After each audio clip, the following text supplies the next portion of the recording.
India Legal presents Courts Roundup.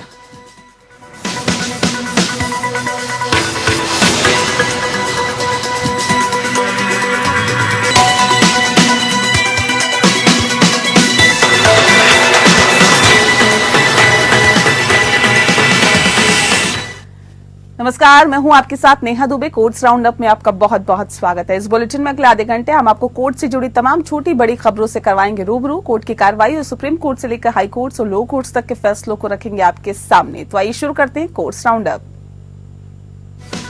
India Legal presents Courts Roundup.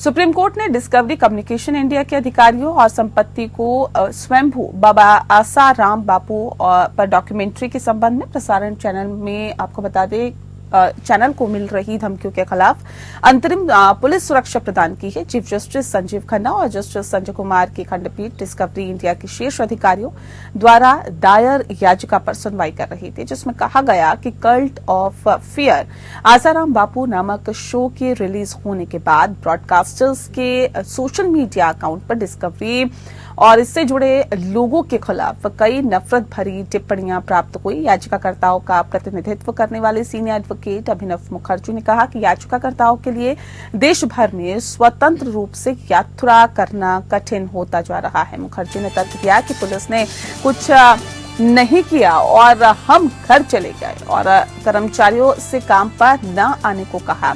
हमें अब एक पत्र भी मिला है जिसमें हमें बड़े पैमाने पर आंदोलन की धमकी दी गई है। 2018 में एक दिशा निर्देश है जिससे माननीय जजों ने निर्धारित किया है। खंडपीठ ने अपने आदेश में निर्देश दिया है कि 3 मार्च 2025 से शुरू होने वाले सप्ताह में नोटिस वापस किए जाना चाहिए और इस बीच हम पुलिस अधिकारियों से अनुरोध करते हैं कि वे सुनिश्चित करें कि याचिकाकर्ता को कार्यालय का उपयोग करने दिया जाए और याचिकाकर्ताओं को शारीरिक नुकसान पहुंचाने की कोई धमकी न दी जाए। ये याचिका संविधान के अनुच्छेद 32 के तहत दायर की गई, जिसमें केंद्र सरकार, कर्नाटक, महाराष्ट्र, पश्चिम बंगाल, दिल्ली, हरियाणा, तेलंगाना और उनके संबंधित पुलिस प्रमुख शामिल थे। याचिकाकर्ताओं ने दावा किया है कि बलात्कार के मामले में आजीवन कारावास की सजा काट हुए आसाराम बापू पर वित्त चित्र, सार्वजनिक रिकॉर्ड, अदालती आदेशों और गवाहों की गवाही के आधार पर बनाया गया। ओटीटी प्लेटफॉर्म डिस्कवरी पर वित्त चित्र जारी होने के बाद उन्होंने दावा किया है कि उन्हें धमकियां मिली। बताया भी गया है कि 30 जनवरी को उनके मुंबई कार्यालय के बाहर भीड़ जमा हो गई और हंगामा करने लगी। पुलिस ने भीड़ को तितर बितर कर दिया, लेकिन अपराधियों के खिलाफ कोई कार्रवाई नहीं की गई।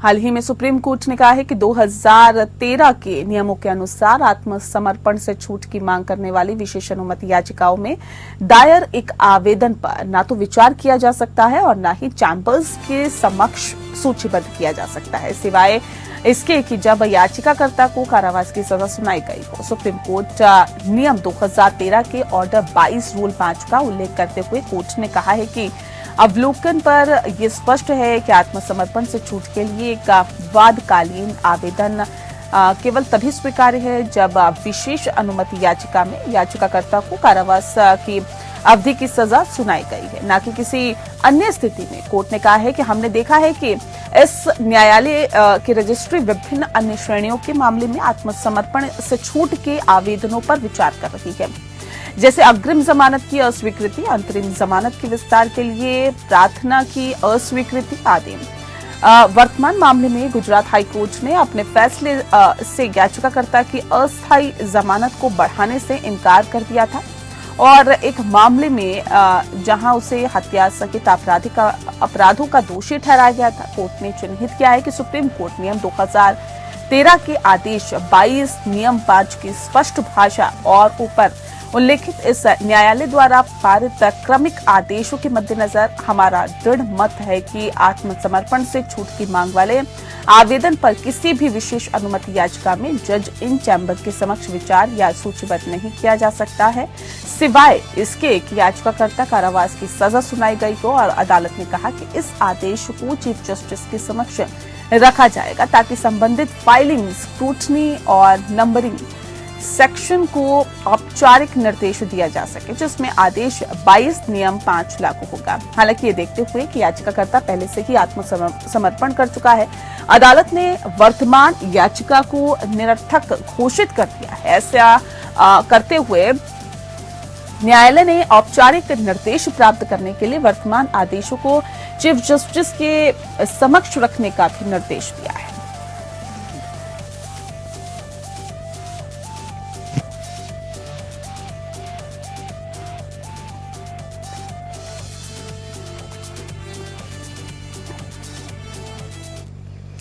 सुप्रीम कोर्ट ने वकील सुरेंद्र गाडलिंग और ज्योति जगताप द्वारा भीमा कोरेगांव मामले में प्रतिबंधित माओवादी समूहों के साथ कथित संबंधों को लेकर दायर की गई जमानत याचिकाओं पर सुनवाई स्थगित कर दी है। बता दें कि जस्टिस एमएम सुंदरेश और जस्टिस राजेश बिंदल की खंडपीठ ने राष्ट्रीय जांच एजेंसी एनआईए द्वारा सह आरोपी महेश राउत को दी गई जमानत को चुनौती देने वाली अपील पर भी सुनवाई स्थगित कर दी।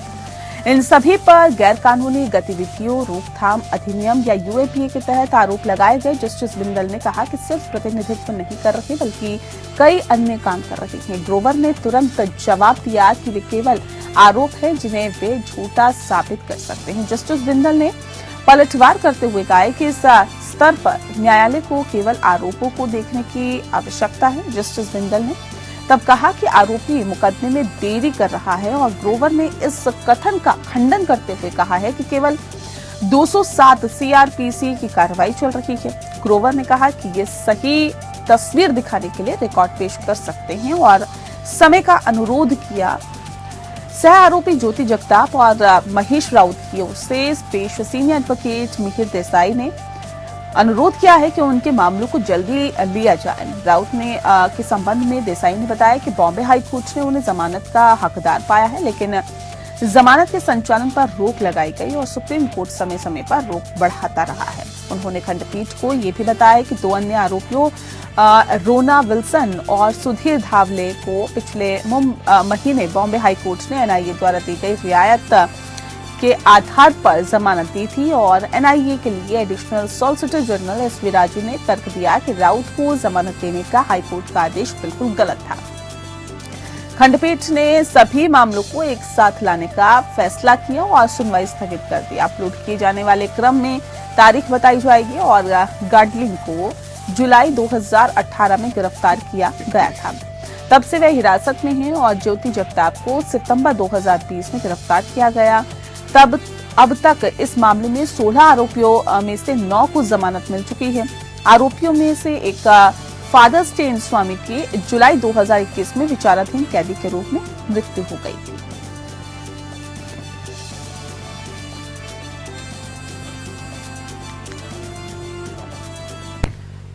सुप्रीम कोर्ट ने खेल मंत्रालय से ये सुनिश्चित करने को कहा है कि भारतीय कबड्डी खिलाड़ियों को ईरान में 20 से 25 फरवरी तक होने वाली एशियाई कबड्डी चैंपियनशिप में भाग लेने की अनुमति दी जाए।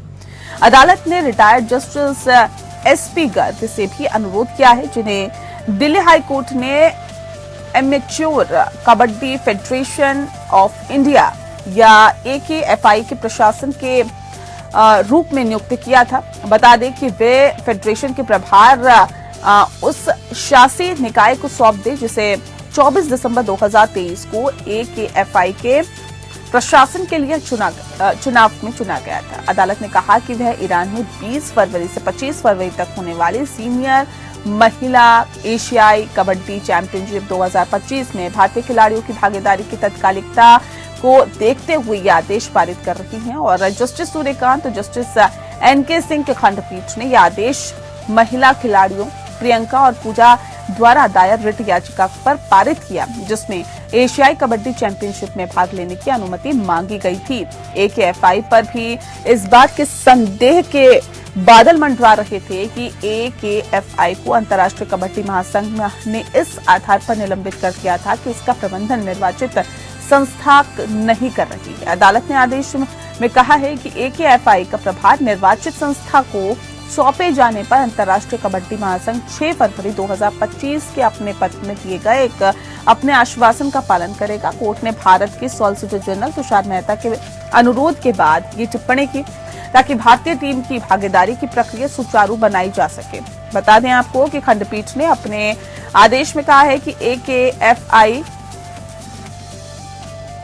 की संचालन संस्था चैंपियनशिप में भाग लेने के लिए टीमों के चयन के लिए तुरंत कदम उठाएगी। भारत सरकार युवा मामलों के मंत्रालय के माध्यम से ये सुनिश्चित करेगी कि भारतीय टीमों को विश्व चैंपियनशिप में भाग लेने की अनुमति दी जाए। न्यायालय ने यह भी स्पष्ट किया है कि महासंघ का प्रभार निर्वाचित निकायों को सौंपने के उसके आदेश को AKFI निकाय के चुनाव का समर्थन नहीं माना जा सकता और मुद्दों को निर्णय के लिए खुला छोड़ दिया गया है।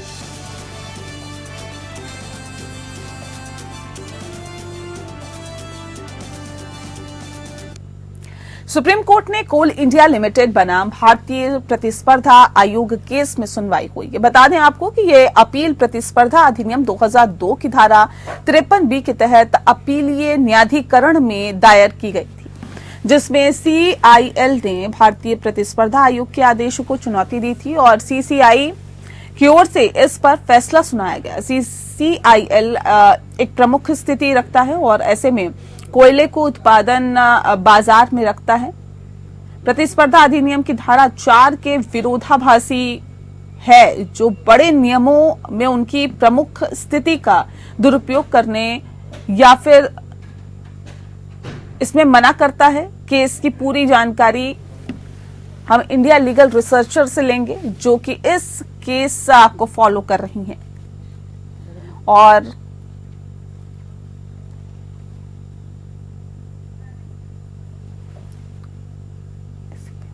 हेलो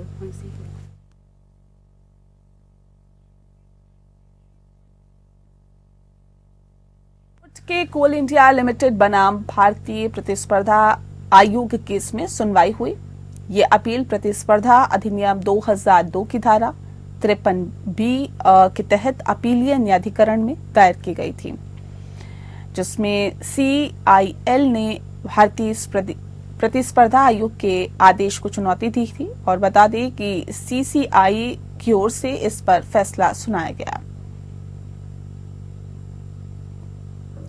तो कोल इंडिया लिमिटेड से जुड़ा हुआ ये पूरा मामला है। CCI की ओर से इस पर फैसला सुनाया गया।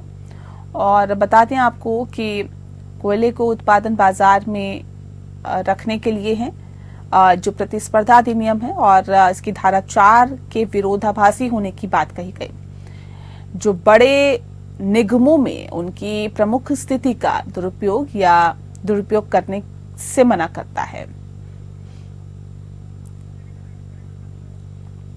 और ज्यादा जानकारी के साथ सीधे हमारे साथ जुड़ गई है गरिमा भारद्वाज। गरिमा, क्या जानकारी है आपके पास?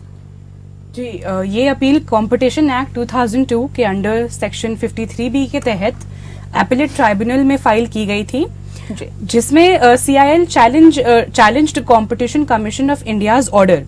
CCI की ये रूलिंग थी कि CIL एक डोमिनेंट पोजीशन होल्ड करता है कोल के सप्लाई और प्रोडक्शन मार्केट में, which is contradictory to section 4 of the competition act 2002, जो कि बड़े कॉरपोरेशंस को उनकी डोमिनेंट पोजीशन का मिसयूज करना या फिर उसे अब्यूज करने से मना करता है। ट्राइब्यूनल कोर्ट ने CCI की इस रूलिंग को सही बताया और जो आर्बिट्ररी डिलेज थे फ्यूल सप्लाई अग्रीमेंट्स में, जो अनफेयर प्राइसिंग थी, all this was found to be anti competitive. इसलिए ये अपील डिसमिस कर दी गई थी और CIL को लायबल माना गया था सेक्शन 4 ऑफ कंपटीशन एक्ट को वायलेट करने के लिए। आज इस मामले की सुनवाई सुप्रीम कोर्ट में ऑनरेबल मिसेस जस्टिस BV नागरथा और honourable mister justice Satish Chandra Sharma ji के सामने की गई थी, जिसमें CIL ने यह आर्ग्यू किया था कि उनपे फॉल्स एक्यूजेशंस लगाए गए हैं of misusing that dominant power, जिसकी अपील ट्राइब्यूनल कोर्ट में, जैसा कि मैंने आपको पहले बताया, डिसमिस कर दी गई थी। और जब रिस्पोंडेंट ने और कोल की मांग करी तो पिटिशनर ने लॉर्डशिप्स को यही बताया कि वो और कोल प्रोवाइड करने के लिए तैयार हैं, लेकिन डिफरेंट माइंड्स से। पिटिशनर ने यह भी बताया कि there are multiple interlocutory applications for the lordships to hear at their earliest convenience. और अब इस मामले की अगली सुनवाई की तारीख 6 मार्च 2025 तय की गई है। शुक्रिया। बहुत शुक्रिया आपका गरिमा, तमाम अपडेट हम तक पहुंचाने के लिए। पतंजलि आयुर्वेद के प्रवर्तकों बाबा रामदेव और आचार्य बालकृष्ण ने केरल की एक निचली अदालत में एक आवेदन दायर किया, जिसमें पतंजलि के खिलाफ भ्रामक विज्ञापन मामले में इस महीने की शुरुआत में निर्धारित अदालती सुनवाई में उपस्थित न होने के कारण उनके खिलाफ गैर जमानती गिरफ्तारी वारंट को वापस लेने का आग्रह किया गया। दोनों ने दंड प्रक्रिया की संहिता धारा 205 के तहत एक आवेदन दायर किया, जिसमें जो आरोपी व्यक्तियों को व्यक्तिगत रूप से अदालत की सुनवाई के लिए उपस्थित होने से छूट देने के और इसके बजाय उनके वकीलों द्वारा प्रतिनिधित्व करने के लिए ट्रायल कोर्ट के विवेक से संबंधित हैं। पलक्कड़ में न्यायिक प्रथम श्रेणी मजिस्ट्रेट 2 ने शुरू में अदालत में उनकी उपस्थिति सुनिश्चित करने के लिए एक जमानती वारंट जारी किया था, क्योंकि वे सम्मन के बावजूद मामले की 16 जनवरी की सुनवाई में उपस्थित नहीं हुए थे और फिर मामले की सुनवाई 1 फरवरी को तय कर दी गई। हालांकि बाबा रामदेव और आचार्य बालकृष्ण फिर से 1 फरवरी को अदालत में पेश होने में विफल रही और जिसने मजिस्ट्रेट कोर्ट को 3 फरवरी को मामले की सुनवाई तय करने से पहले उनके खिलाफ गैर जमानती वारंट जारी करने के लिए प्रेरित किया और फिर मामले को 6 फरवरी के लिए स्थगित कर दिया गया। रामदेव और बालकृष्ण द्वारा उनके खिलाफ गैर जमानती वारंट को वापस लेने और अदालत की सुनवाई के दौरान उनकी शारीरिक उपस्थिति से छूट देने के लिए दायर आवेदन पर भी सुनवाई होगी। पलक्कड़ ट्रायल कोर्ट के समक्ष मामला पलक्कड़ के औषधि निरीक्षक द्वारा पतंजलि आयुर्वेद से संबंध दिव्य फार्मेसी के खिलाफ शिकायत पर दर्ज किया गया था। इस मामले में आरोप शामिल है और दिव्य फार्मेसी द्वारा प्रकाशित विज्ञापनों ने औषधि और जादुई उपचार आपत्तिजनक विज्ञापन अधिनियम 1954 के प्रावधानों का उल्लंघन किया है। केरल भर में कई आपराधिक मामलों में दिव्य फार्मेसी पर ऐसे विज्ञापन प्रकाशित किए गए हैं और आरोप भी इसका लगाया गया है, जो एलोपैथी सहित आधुनिक चिकित्सा का अपमान करते हैं और बीमारियों को ठीक करने के निराधार दावे करते हैं। ऐसे ही एक मामला कोझिकोड में न्यायिक प्रथम श्रेणी मजिस्ट्रेट कोर्ट के समक्ष भी लंबित है।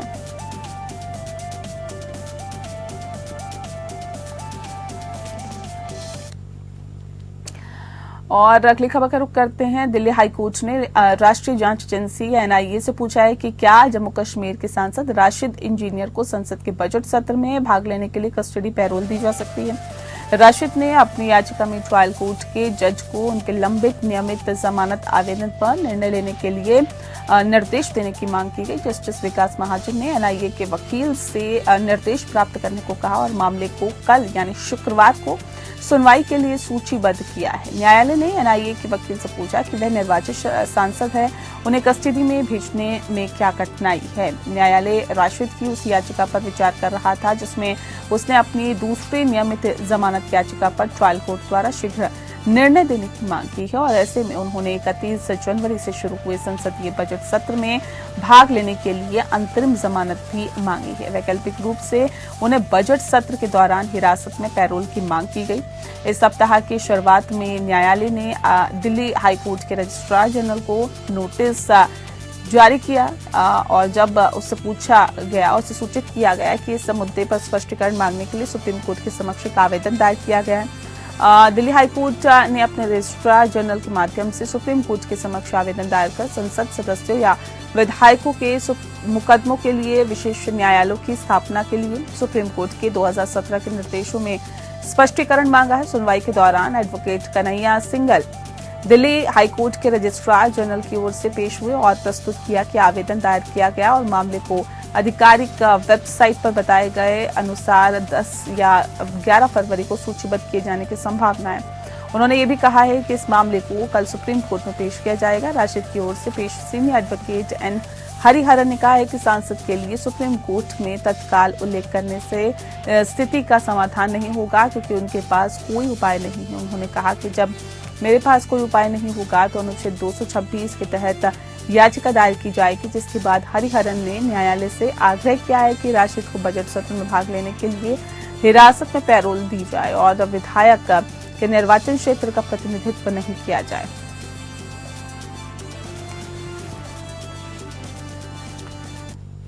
और अब आइए इंडिया लीगल के वेब रिपोर्टर से समझते हैं कि अदालतों में प्रक्रिया का उल्लेख क्या है।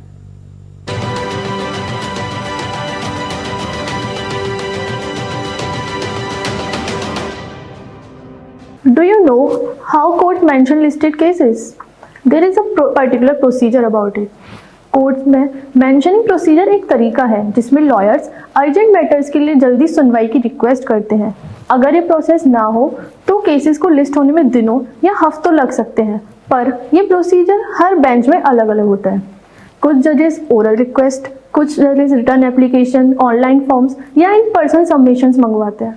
बॉम्बे लॉयर्स एसोसिएशन ने हाल ही में एक पिटीशन दाखिल की है जिसमें ये इनकंसिस्टेंसीज चैलेंज की गई हैं। उनका कहना है कि यूनिफॉर्म सिस्टम ना होने की वजह से डिलेज होते जो लिटिगेंट्स के एक्सेस टू जस्टिस के अधिकार को अफेक्ट करता है। बीएलए ने दिल्ली हाई कोर्ट के स्टैंडर्ड फॉर्मेट का एग्जांपल दिया और एक ऑटोमेटेड लिस्टिंग सिस्टम का सुझाव दिया है जिससे नए केसेस 4 दिन के अंदर सुनवाई के लिए लिस्ट हो सकते हैं। हाई कोर्ट ने इस मामले को सीरियसली लेते हुए एक स्टैंडर्ड प्रोसीजर के लिए सजेशन मांगे हैं। ये केस फेयर, एफिशिएंट और ट्रांसपेरेंट मेंशनिंग सिस्टम लाने का एक बड़ा कदम हो सकता है जो लॉयर्स और लिटिगेंट्स दोनों के लिए बेनिफिशियल होगा। इस मामले की अगली सुनवाई 27 फरवरी 2025 को होगी। For more such legal updates follow India legal.